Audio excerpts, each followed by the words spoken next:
Is building a band sawmill actually worth it? Let's talk numbers. Real numbers. When people think about building a band sawmill, the first thing they worry about is cost. Steel, wheels, bearings, an engine. It sounds expensive, and honestly, it can be. But here's what most people don't compare. A commercial band sawmill can easily cost $10,000, sometimes more. And that's before upgrades, before maintenance, before replacement parts. Now compare that to building your own. When I broke it down, the numbers surprised me. Yes, you spend money, but you spend it once. And you control every part of the build.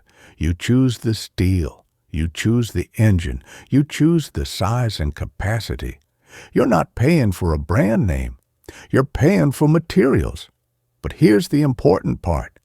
Building a band sawmill is only worth it if you build it correctly. If you guess.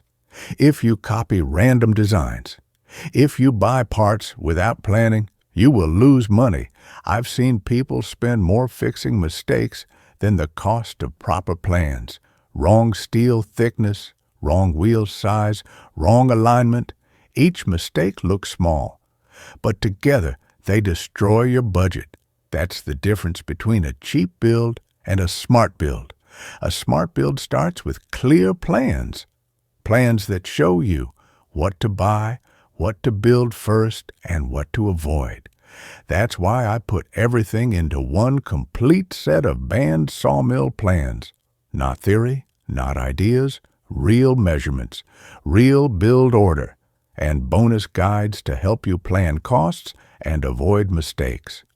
If you're serious about building a band sawmill and you want to know if it's truly worth it for you, check the link below. The plans will save you money before you even buy your first piece of steel.